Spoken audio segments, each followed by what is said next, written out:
The worm, right? The shamir, a worm or a substance that had the power. In order to store the worm, was meant to always be wrapped in wool and stored in a container made of lead. Any other vessel would burst and disintegrate under the shamir's gaze. I've been made 33 dives. I'm struck by the similarity of the Titanic disaster itself, where the captain was repeatedly warned. The Titans were imprisoned in the cavity under Tartarus. Titan futility story from 1896. Here we have the 5 people that perished. Now I started doing a little bit of digging on these individuals. Solomon connection, right? So we have the Suleiman, and also Dawood translates to David.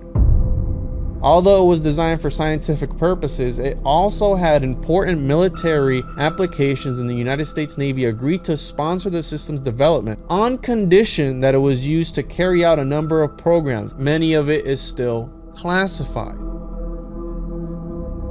Now, use your imagination as to what they could have possibly been looking for underneath the ocean. We have here James Cameron's Aliens of the Deep. These deep sea ocean explorations always seem like space missions to me. James Cameron being one of the ones that's been to the bottom of the Mariana Trench. Every time they show us the Mariana Trench, Mount Everest inverted. Crowley was a mountaineer as well. He would climb mountains. There are ancient beliefs of mountain worship. What happens when we take that same concept and invert that? A select few initiates are ever able to go down to these depths. So another interesting figure that was on this French billionaire, Paul-Henri Nargeolet, Mr. Titanic. But he was part of a controversial thing where they were extracting artifacts, over 5,000 of them, from the Titanic. They compared him to a high-tech grave robber, a talisman, right? And then we have the Seal of Solomon, which is also a type of talisman. And we could compare this to the Solomon's Shamir. All those artifacts that they're extracting from the wreck, they're powerful.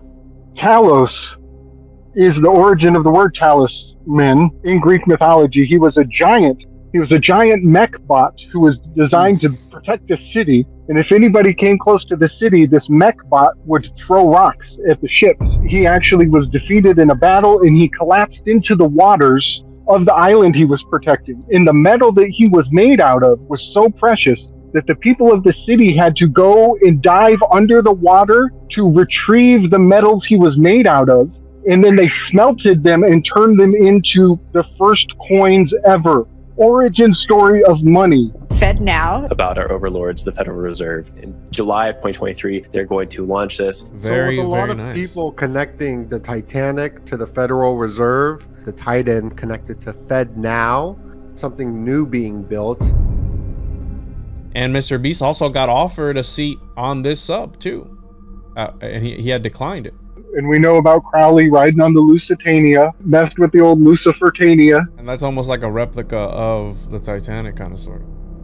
We have here the obvious. Everyone's been putting this around. The wise Simpson fans think that the show predicted the OceanGate Titanic sub 17 years ago. Of this episode of The Simpsons, this particular guy here, Mike Reese, was a producer of. Former passenger on the Titan submersible says you have to sign a waiver that mentions death 3 times on the first page, so it's never far from your mind. And the person that gave that was Mike Reese. And here he is on his Twitter of when he went out and he rode on the submersible and went to the Titanic. And this is the guy that produced the freaking episode where Homer gets stuck, low oxygen, where the Titanic is at. The next conspiracy is that they were trying to cut these cables, right? These internet cables that are running. Well, this is an approximate, map that I overlaid here.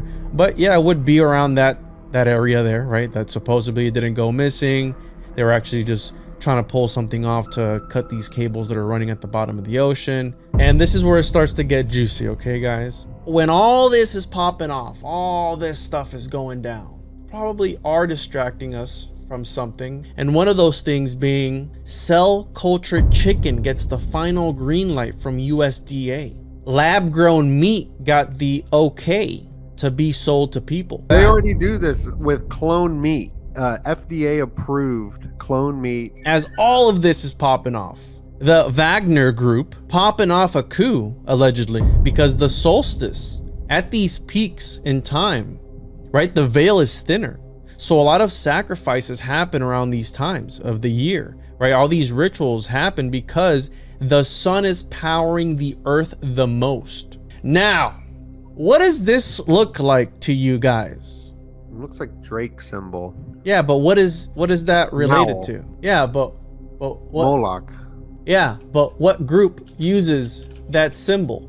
Take a wild guess. Come on, you got this, Donut. I know you can do it. I'm not gonna pull up the next slide until you tell me. It looks like Bohemian Grove Owl. Okay, the Bohemian Club. Okay, we're getting there. Right. Now, Yeah. whose jacket do you guys think this is? Well, it looks like an Epstein jacket. It looks like an okay. Well, okay.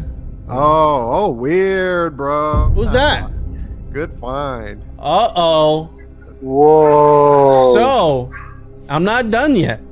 Okay? I'm not done yet. Our boy was president-elect of the Bohemian Club. What? Okay?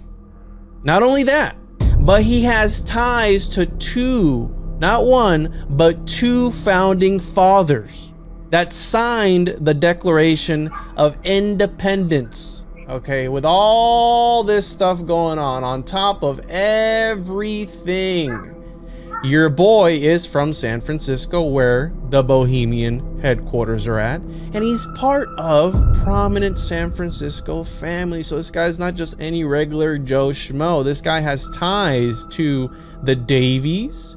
He has ties to the Rushes, Dr. Benjamin Rush and Richard Stockton, and he was also the president-elect of the Bohemian, the infamous Bohemian Club. So, Good Lord. what is happening? I That's don't nuts, know. bro. That's a great find.